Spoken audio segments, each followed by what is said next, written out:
За ажлын хэсгийн энэ өдрийн мэндийг хүргье. Тэгээд энэ тогтоолын төсөл бол маш чухал ач холбогдолтой төсөл байгаамаа. Тэгээд 19 гишүүн эрдсэндээ орсноос одоо яг нэг ихэнх нь гараа явцсан байгаа тийм. Тэгээд манай ирэх ирж байгаа намынх маань бүгд ихэнх нь гараа явцсан байдаг. Тэгээд санал хураавал унчих гад байна л да. Тэгээд энийг бас бодох хэрэгтэй байна. Яага эхнээс нь дэмжээ явсан бэ гэхээр өнгөрсөн жил хагас хугацаанд би зарлага хяналтын дэд хорооны дарга хийсэн. Тэгээ энэ хийж авах хугацаанд 2016-аас 2024 оны хооронд төсөвт суугдсан усын төсвөр хэрэгжиж эхэлсэн, гатсан, ямар нэгэн байдлаар алдаатай байдлаар хүлээж авсан ийм төслүүдийг судлах, дүн шинжилгээ их ийм судалгаа хийх гэсэн зарлага хяналтын дэд хороонд дэр. Тэгээд таны одоо яг энэ сая уншдаг тогтоолын төслийн нэг дээр байгаа бүх төслүүд дээр дүн шинжилгээ хийя гэдэг.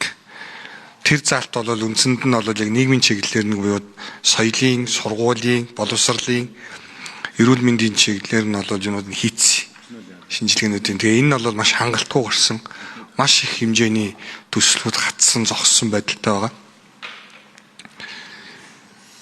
Энийний бас нэг учир шалтгаан нь юу гэдэг вэ гэхээр зөвхөн санхүүгээсээ гадна бас зураг төсөлтэй холбоотой байдаг. Аливаа төслүүдийг улсын төсөв суулгахдаа зураг төслийг нь дутуу буюу дөлмөг хийснээсээ болоо буруу хийснээсээ болоо гацдаг, нэмж зураг хийх шаардлага үүсдэг. Инээсээ болоод бас ахаад төсөвдөр хүлээгддэг, яам дээр хүлээгддэг ийм асуудал гардаг. Тэгэхээр энэ бол зөвхөн ингэ нөө сангийн яам дээр ч гэдэг юм уу, хөрөнгө оруулалтын газар дээр нэгээд бүгд хуулийнхын дагуу ажиллаа хийгээд байгаа юм л та. Яадаг вэ гэхээр орон нутгт дээр бас асуудлууд байдаг, зурагтай асуудлууд үүсдэг гэдэг энэ асуудлууд байдаг. Тэгэхээр зөвхөн ингээд сангийн яамтай төсөвтэй холбож энийг ярих болно.